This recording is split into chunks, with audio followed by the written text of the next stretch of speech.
was you one of the few people who still saw within these movements the potential of political currents that could come into the mainstream, that could be supported by the mainstream? Yeah, you see, I proceeded from my understanding of Marxism as such, because it gives priority to the aspiration of the people themselves, not what we want them to be, but what they themselves want to be. That is how I looked at this problem. So I saw this Adivasi problem had some problems of their own. They wanted to come into their own. So they have every right to do that.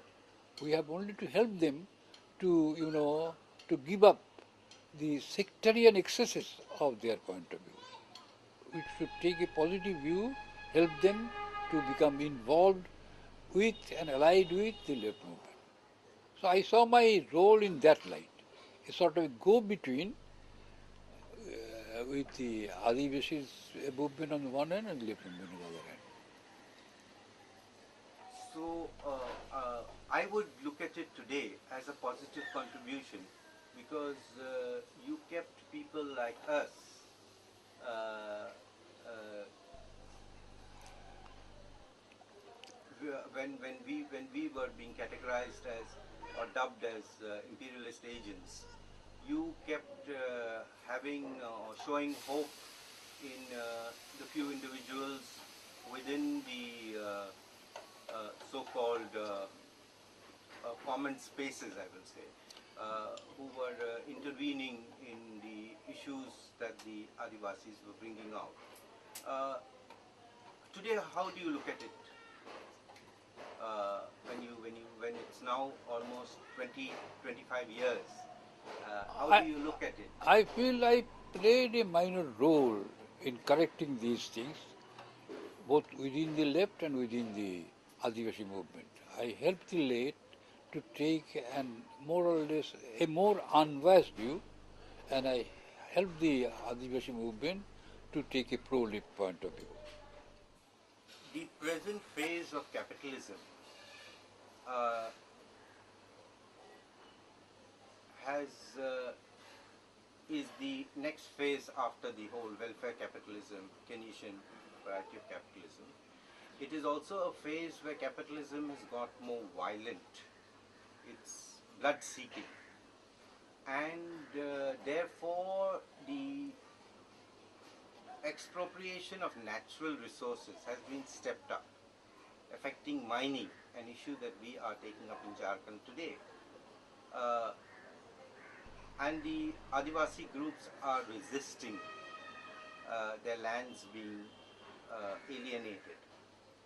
Uh, can you give us some reflection on this particular phase of capitalism where it has become a big monster?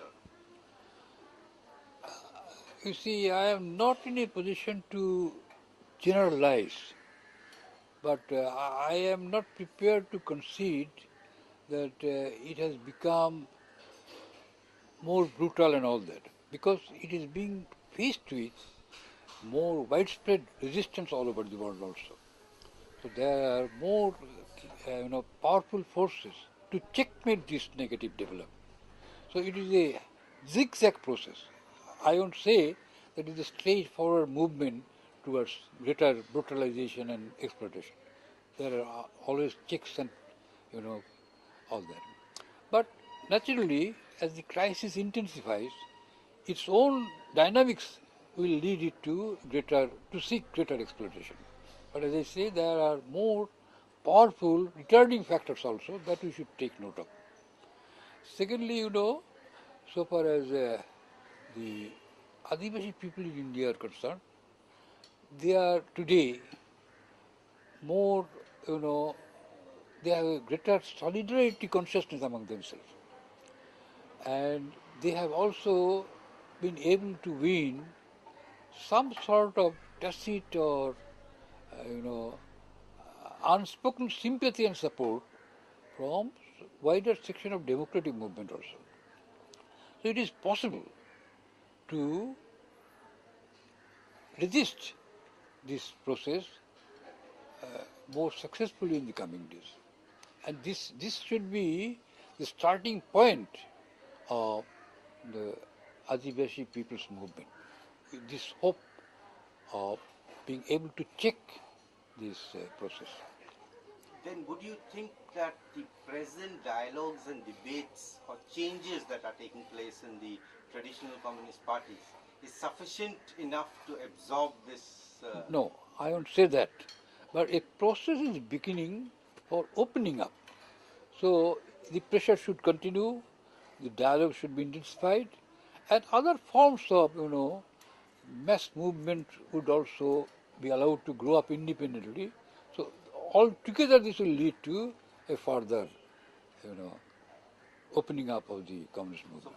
comrade, then would you say that today, where the contradictions are more sharper, the hopes are much more brighter? This is the law of contradiction. If one thing grows, it gives rise to the other thing also. But it doesn't follow automatically that they would accelerate at the same rate. It depends on our conscious intervention. To what extent the contradictory factor grows to be able to checkmate it. So we should be aware of our responsibility. Uh, then, can you give us some uh, more uh, views on what should be the role today of the people working with indigenous communities? What more can they do to accelerate this process, and what can the communist parties also do to? You see, I am these days I am not able to follow the development in depth, so I can't give you specific, indication. But I will say this much, that we should on both sides, we should realize that on their own they cannot move ahead. So they have to seek cooperation, collaboration, and help from each other. So how to advance this process is a matter of day-to-day development. Thank you. Welcome.